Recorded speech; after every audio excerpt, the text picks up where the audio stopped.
교회는 변합니다. 좋든 싫든 교회는 변합니다. 근데 변하는 데는 이런 거라고 볼 수 있는데 사회의 변화의 흐름에 교회가 응답하는 거라고 얘기할 수 있습니다. 지금의 흐름은 이제 사람들이 인구가 줄고 또 교회도 사실 이제 그 교인들이 줄다 보니까 통합이라는 이슈가 크게 대두되고 있지요. 그래서 합병, 통합, 연합 다 똑같은 얘기지만 이게 사실은 이제 교회가 세상에 지금 응답하고 있는 상황입니다. 그런데 조금 시간을 돌리면 비전이란 말이 한참 유행했습니다. 뭐 다 비전, 그리고 나서 뭐 비전 센터 다 짓고 도대체 그 비전 센터에서 뭘 하나 봤더니 별거 안 합니다. 애들 거기서 예배드리는 게 비전. 이런 거 다 했어요. 또 지나가니까 힐링. 다 힐링이래. 그래서 뭐 힐링 해서 다 힐링하면 뭐 가보면은 이제 먹고 마시고 놀고 이런 게 또 힐링. 이게 다 그냥 그 당시에 또 힐링 캠프 유행했잖아요. 또 지나가면 최근에는 어쩌면 뭐 이머징 처치라고 들어봤습니까? 이제 미국에서 한참 유행하는 얘기인데 어떻게 하면 예배자가 좀 더 자연스럽고 능동적으로 참여시킬까 뭐 이런 얘기예요. 근데 이게 또 이제 미국은 또 휩쓸고 있는 상황이죠.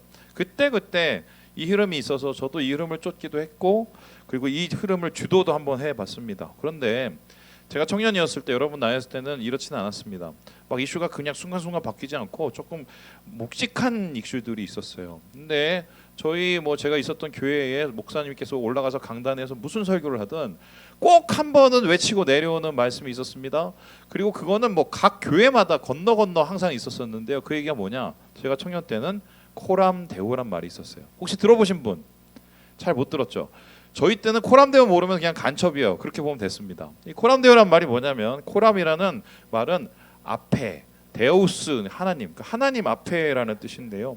그러니까 정리하자면 하나님 앞에 살아가는 우리가 서는 그 신앙을 해야 된다. 뭐 이런 얘기를 뜻하는 것입니다. 유식한 말로 이걸 가지고 이제 신존 의식이라고 하는데 성도란 무엇이냐? 하나님 앞에 서 있다는 것을 자각하고 인식하고 살아가는 게 성도다. 이렇게 진짜 많이 얘기를 했습니다. 근데 요즘에 거기 그 말 하시는 분도 없고 그 말씀을 제가 들어본 적도 거의 없습니다. 그런데 제가 최근에 CBS 저 보도를 통해서 이 말을 제가 보게 되었습니다. 보여주시죠. 코람데오 연대라는 게 생겼답니다. 이게 뭔다 그랬더니 다락방 혹시 아십니까?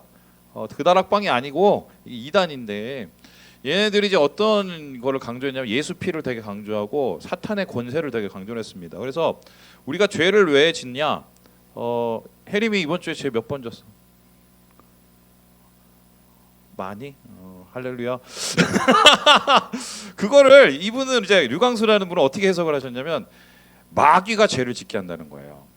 근데 우리 어머니도 옛날에 그 우리 아버지랑 막 싸우면은 뒤에다 대고 막 십자가를 막 이렇게 걷거든요. 마귀가 그 사람을 들끓게 해서 죄를 짓게 만든다는 거예요. 요 교리가 있어요. 그러면서 그럼 죄를 없애고 구원을 받으려면 마귀하고 싸워서 이겨야 되는 거예요. 그러면 그 이기는 가장 큰 무기가 뭐다? 예수의 보혈. 이런 교리가 많이 있었었거든요. 예전에 제가 흰돌산 기도원이라는데 되게 유명한 그 목사님 그 찬양 집회 그 설교 집회에 가서 제가 찬양 인도를 했었어요. 근데 제가 원래 그 교회 다니는 건 아닌데 그 교회 그 찬양 인도자가 갑자기 어디 가서 제가 땜빵으로 이제 가서 전혀 몰랐는데 레퍼토리를 모르니까 뭐 여기 무슨 찬양하냐고 그랬더니 보혈 찬양을 많이 한다는 거예요. 그래서 그럼 원래 했던 거로 합시다 이러면서 제가 했어요. 근데 정말 저는 그렇게 파워풀한 보혈 찬양을 처음 해봤습니다. 찬양이었어요. 찬송가 주의 보혈 이거 있죠. 이걸 그냥 하는데 박자도 굉장히 전투적으로 빨라요. 한 160ppm인 것 같아요. 그리고는 어떻게 하냐? 주의 보혈 능력이 또다. 주의 피 미드 오잖아요. 이렇게 안 합니다. 주의 피 하는데 제가 순격적으로 했는데 그리고 나서 이 얘기까지 하면 안 되는데 지금부터 죄 지은 사람 다 나와 이러는 겁니다. 목사님이 막 소리를 빽 치니까 사람들이 알아서 다 기어서 이렇게 딱 나오는데 그때 이제 그 집회가 청소년 집회였거든요. 근데 뭐 어디서 제가 찬양 주의 보혈 예수 피피피 하는데 탁탁 소리가 나는 겁니다. 그래서 이제 무슨 소리인가 봤더니 목사님이 그 무릎 꿇고 죄 지어서 이제 울고 있는 애들 뺨따기를 팍팍 그냥 풀 스윙으로. 근데 제가 그거 보면서 더 황당했던 건 뭐냐? 그걸 맞으면서 할렐루야 아멘. 그러니까 이 친구들은 이게 맞는 게 일종의 그 죄사함의 그 은총처럼 느껴졌나 봐요. 이게 다 사람에게 뭔가 만족을 주려는 이게 사인인데요. 사실 유광수 씨도 그렇게 사람들을 이제 가르쳤고, 그러다 더 웃긴 건 뭐냐면은 성경 말씀보다 더 이 사람들이 중요하게 여기는 게 있었어요. 그게 뭐냐면은 목사님의 말씀입니다. 그래서 목사님의 말씀을 적어서 그 말씀을 외우게 시켰습니다. 제가 이제 지난주에 우리 리더들 데리고 연애 특강을 갑자기 하게 됐습니다. 그런데 저희 앞에 있었던 게 몇몇 형제나 자매가 제가 말을 하니까 막 받아 적는 거예요. 기분이 좋았어. 그런 적이 없거든 우리 교회는. 근데 그게 거의 이제 이 교회는 그냥 불문율처럼 되는 거예요. 그렇게 되면 어떻게 되냐면 이 사람들은 하나님 앞에 서는 게 아니라 누구 앞에 서게 됩니까? 사람 앞에, 목사님 앞에. 자기가 이거 잘못했다는 거예요. 그래서 한 100여 명의 교육자들이 나와서 우리 잘못했습니다. 이제 우리 정신 차리겠습니다. 이렇게 하고 해서 그림이 뭐다? 코람데오. 왜냐하면은 이젠 사람 앞에 서지 않고 하나님 앞에 서서 제대로 된 말씀을 전하고 사역하겠다. 뭐 이런 결의 같아요. 근데 제가 이걸 보고 좀 두 가지의 좀 생각이 들었는데 첫 번째는 좀 나쁜 생각인데 이때까지 뭐 하다가 지금 와서 저러는 생각이 들었고 두 번째는 그래도 이때까지 그래도 다시 왔으니 다행이다. 뭐 이런 두 가지 생각이 양가 감정이 있었어요. 하지만 제 마음속에 들었던 생각은 그래도 이 코람데오라는 단어를 보니까 너무 행복했습니다. 야 그래 내가 청년 때 이 단어가 정말 유행이었어 이렇게 생각이 됐어요. 왜 그러느냐 정말 요즘의 시대를 한마디로 얘기하면 코람데오가 없는 시대다. 저는 이렇게 얘기하고 있습니다. 이런 목회자들 타락하는 거, 장로님들 타락하는 거, 그리고 많은 소위 말해서 교인들 어느 날 한 저 집사님 저한테 와서 그랬습니다. 목사님 요즘에 어떤 세상인지 아세요? 그래서 어떤 세상인데요? 회사에서 회식을 갔는데 다 이렇게 술을 이렇게 한 잔씩 다 드시더라는 거예요. 근데 이제 거기까지는 그럴 수 있어. 근데 뭐냐면 아유 권사님 한 잔 하세요. 예.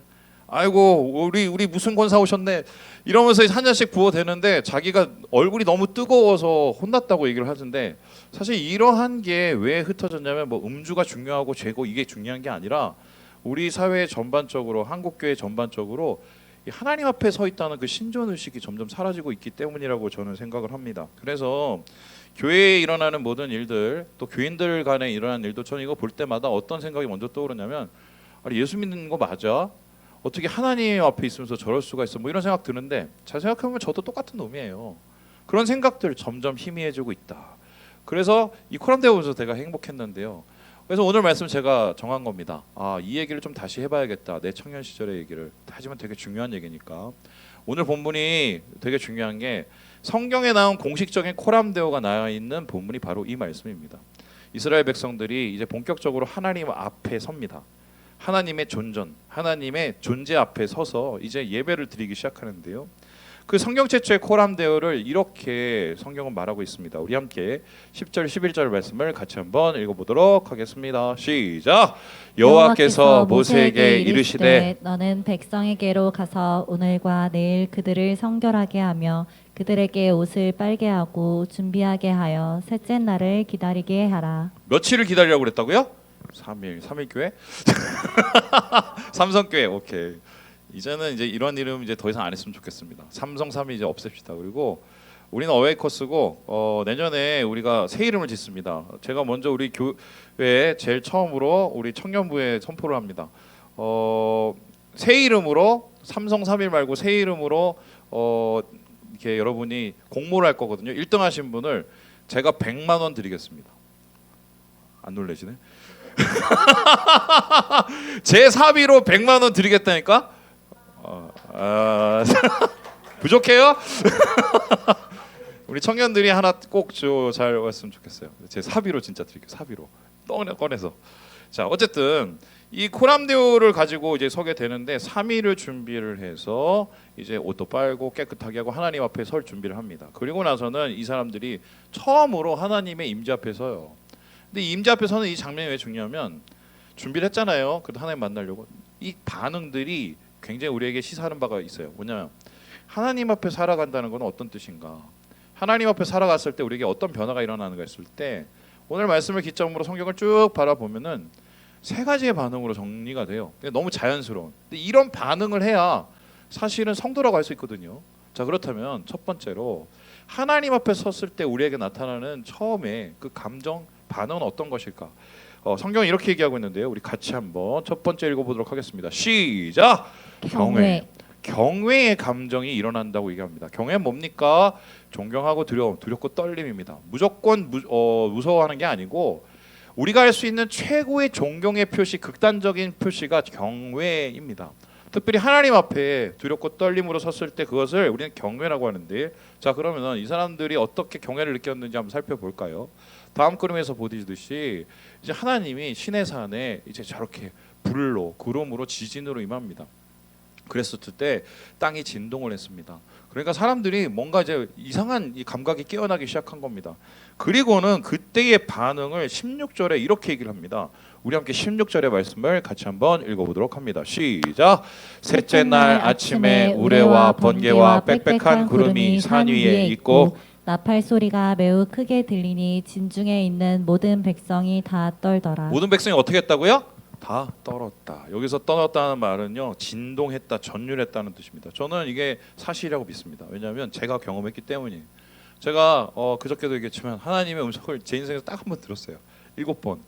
일어나라는 음성을 7번 들었는데 그때 제가 어땠는지 보여드릴게요. 귀를 이렇게 잡고 이렇게 그것도 저기 그 예배당 끝에 머리를 박고 떨었어요. 이게 뭐 어떻게 표현을 못해요. 이게 가슴이 막 떨리고 세포가 다 떨리고 그리고 피할 곳이 없어요. 저는 하나님의 그런 임재를 경험하고 하나님의 음성을 들으면 행복할 줄 알았는데 그게 아니더라고요. 뭐 저보고 이단이라고 해도 어쩔 수 없어. 넌 경험을 했으니까. 근데 중요한 거는 지금 이스라엘 백성도 똑같은 일을 했다는 거예요. 그리고 이런 경외는 그들의 삶의 지문처럼 남게 돼요. 사람은 예수 믿는 사람은 이런 경험이 있어야 돼요. 하나님을 만났을 때 하나님이 경외로운 분이라는 걸 알아야 됩니다. 하나님이 경외롭다는 건 무슨 뜻인가요? 나하고 다른 분이라는 거예요. 내가 범접할 수 없는 분, 훨씬 크고 훨씬 위대하고 훨씬 완전하신 분이라는, 그것을 경험을 한 사람이어야 하나님에 대한 태도가 바뀝니다. 그렇지 않으면 태도가 어떻게 되느냐, 이 경외를 잃어버린 사람이 있는데요, 이 사람들이 40일 후에 똑같은 짓이 일어나는데 똑같은 장소에서 다른 행동을 해요. 그림 보여주시겠어요? 분명히 하나님을 경외했던 사람들이 보시다시피 지금 황금 송아지 밑에서 어떻게 합니까? 앉아서 먹고 마시며 어떻게 했다고요? 뛰놀았습니다. 이 뛰놀았다는 단어가 뭐냐면 비웃었다는 거예요. 희롱하다. 좀 전까지는 무서워서 떨던 사람들이 경외를 잃어버리니까, 경외의 기억이 사라져 버리니까 안 하던 행동을 합니다. 웃어 보이는 거예요. 비웃어 버리는 거예요. 지금 우리나라 사회도 한국 교회도 사실은 이 경외의 감정과 경외의 감각을 잃어버려서 하나님 무서운지 모르고 그런 행동을 합니다. 저는 진짜 이거 믿고 싶지도 않은데 여러분 되게 잘 알고 너무 잘 부르는 찬양이에요. 예. 이 얘기하면은 또 유튜브에 잘리려나? 우리가 부르는 찬양의 한 절반 이상을 만들던 분이에요. 아실 거예요. 예, M 여기 거기에서 이제 작곡하시는 분이 기타도 치시고 이런 분인데 스캔들이 터졌습니다. 스캔들이 터졌는데 여자 문제죠. 근데 그냥 여자 문제가 터진 게 아니라 알고 봤더니 정확하지는 않은데 지금 순서를 헷갈리고 있어요. 세 번째, third가 second를 이렇게 고자질을 해서, 그러니까 그분의 그 여자 편력이 한 폴스, 피프스까지 있었나 봐요. 아내 말고. 그래서 지금 그게 충격적이라 사람들이 이제 거기에 대해서 얘기를 했는데, 더 웃긴 게 이분이 방어를 하시려고 전문 변호사를 사서 그런 댓글을 올리는 걸 다 막아버렸어요. 근데 저는 그런 말을 막을 수도 있어요. 비판도 막을 수 있어요. 근데 저는 그 찬양들 부를 때마다 아니 어떻게 이런 곡을 쓴 사람이 어떻게 그런 일을 할 수 있지? 그런 일을 해요. 경외의 감각을 잃어버리면 그런 일을 합니다. 그래서 예수 믿는 사람들에게 중요한 건 좀 하나님 두려운 줄 알고 살아야 되는, 분명히 그게 있어요. 그래서 바울도 두렵고 떨림으로 너희의 구원을 이루라. 좀 우리에게 그런 마음이 좀 있어야 됩니다. 두 번째, 그렇다면 하나님의 이 임재 앞에, 하나님의 이 코람대 앞에 섰던 이스라엘 백성들, 그 다음에 어떤 일이 일어났을까? 여기서 좀 여러분에게 같이 한번 읽어보도록 하겠습니다. 두 번째 읽어보죠. 시작. 담대함. 경외와 더불어서 두 번째 일어나는 이 두 단계가 담대함인데요. 이게 어떤 일인가? 이 사진을 보고 이야기할 수 있겠네요. 보여주세요. 여러분 잘 아시는 이야기죠. 저기 뭐 들고 있는 애가 누구죠? 다윗. 저기 창 들고 있는 친구 누굽니까? 골리앗. 여러분 골리앗이 지금으로 따지면은 키가 2m 38 정도 됩니다. 다윗은 그 당시에 우리 예지키인데 한 160 정도 됩니다. 그러면은 키 차이가 어느 정도 나는지 여러분 예상되시죠? 제가 이번 주에 그 무슨 유도를 보는데 유도에 뭐 새로운 이 룰이 생겨갖고 단체전을 하는데 룰렛 도시 돌려갖고 뭐 이렇게 뭐 몇 킬로 하는 사람하고 몇 킬로 하는 사람을 이렇게 대충 해갖고 체급이 안 되는 사람끼리 막 붙여놓고 막 이러더라고요. 근데 우리 선수 중에 안바울인가 이분이 뭐 붙었는데 자기보다 훨씬 이렇게 큰 사람하고 하다가 정말 진땀 빼는 모습을 봤습니다. 그래서 그건 게임이라도 하죠. 이건 게임이 안 되는 거예요. 근데 이 게임이 안 되는 싸움을 다윗이 왜 할 수 있었는지 아십니까? 여기에 대해서 다윗이 이렇게 쓰고 있는데요. 우리 함께 열왕기상 17장 말씀을 같이 한번 읽어보도록 하겠습니다. 시작. 다윗이 블레셋 사람에게 이르되 너는 칼과 창과 단창으로 내게 나아오거니와 나는 만군의 여호와의 이름 곧 내가 모욕하는 이스라엘 군대의 하나님의 이름으로 내게 나아가노라. 여러분 경외의 감정을 가지고 살아가지만 하나님 앞에 그 코람데의 정신을 가지고 세상을 향해 달아가면 두렵지가 않습니다. 다윗이 그랬어요. 그 앞에는 2m 38에다가 말도 안 되는 전투 경력을 가지고 있는 골리앗이라는 사람이 있었지만 그 사람보다 쫄지 않았어요. 왜요? 사람을 본 게 아니라 누굴 봅니까? 그 뒤에 있는 하나님을 봤기 때문입니다. 여러분 인생 살아가면서 여러분이 있는 그 공간, 여러분이 있는 그 회사, 여러분이 있는 공부하는 그 투쟁하는 곳, 수많은 어려움들과 여러분을 괴롭게 하는 사람들이 있죠. 저도 그런 일이 있었습니다. 이런 얘기하면 교회 비리가 자꾸 밝혀지는데 제 전에 사역했던 교회에 행정수석 하시는 목사님이 있었습니다. 저보다 나이가 2살이 많았는데 이제 그분이 저를 가자마자 엄청 괴롭히셨어요. 진짜 엄청 괴롭히셨어요. 나중에 알고 봤더니 이제 자기 자리를 제가 어떻게라도 할까봐 먹고 살려고 그러신 거예요. 헤게모니 싸움이죠. 근데 말도 안 되게 막 따시키고 막 말도 안 되게 저를 막 그냥 굴리시고 말도 안 되게 저를 막 구박하시고 막 그러다가 어느 순간 제가 진짜 막 여기까지 열이 받아서 올랐습니다. 근데 다 참았어요. 근데 저희 청년을 건든 거예요. 이렇게 뭐 말도 안 되게 이제 청년을 이제 몰아붙여서 제가 그건 못 참겠어서 대들었어요. 그랬더니 저보고 따라오래요.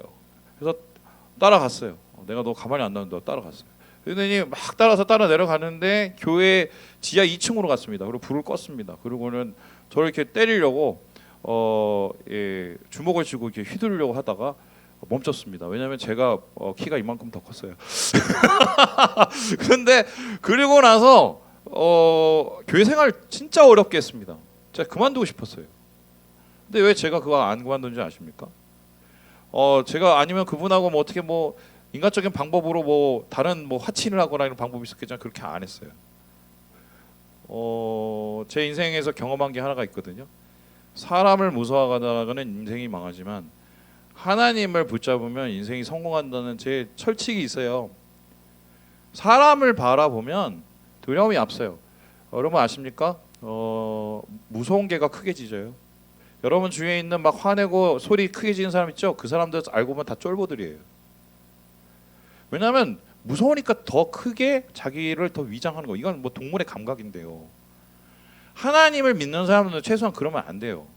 왜냐하면 코람데오 주님 앞에 있기 때문에 내 앞에 보이는 사람, 내 앞에 보이는 상황, 내 앞에 보이는 그 무엇 그것보다 우리는 하나님을 먼저 봐야 돼요. 그 감각이 깨어야 우리는 코람데오로 세상 속에서 승리를 할 수가 있게 되거든요. 그런데 이런 하나님에 대한 세상 속에서 코람데오가 무너지면 어떤 일이 일어나냐? 대표적인 사람이 있습니다. 바로 이 사람인데 보여주시죠. 저기 이상한 광경을 보실 겁니다. 누가 엎드려 있는 사람이 있고 흰 옷을 입고 나온 사람이 있습니다. 누구냐면 엎드린 사람은 사울이고요. 저 흰 옷을 입고 있는 사람은 사무엘입니다. 이게 어떤 그림이냐면 사울 왕이 세워졌을 땐 굉장히 하나님께서 잘 세웠는데 이 사람이 점점 망가지면서 나중에는 그냥 궁지까지 몰리고 타락을 합니다. 그런데 이 사람이 무너지다가 더 이상 갈 곳이 없을 때 누구를 찾아가냐? 엔돌에 있는 신접한 여인, 요즘으로 따지면 무당을 찾아갑니다. 왜 찾아갔느냐? 거기에서 자기가 의지할 사람을 찾기 위해서였어요. 그 사람이 누구냐면은 사무엘인데 사무엘 이미 죽었거든요. 그럼 저게 흰옷 입고 나온 사람은 사람입니까? 귀신입니까? 귀신입니다. 진짜는 아니죠. 뭐 속였겠죠. 그런데 왜 이 사람을 찾았냐? 너 왜 왔어? 물어보니까 사람들이 무서워요. 블레셋 군대가 쫓아와요. 나 이제 어떻게 해요? 그러면서 그 무서움과 그 상황 속에서 결국 찾아낸 건 자기가 또 의지할 누군가를 또 찾아내는 거예요. 그 하나님에 대한 존재의식이 완전히 무너진 거죠.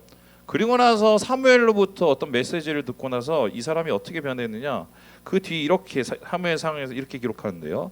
우리 함께 28장 말씀 같이 한번 읽어봅니다. 시작.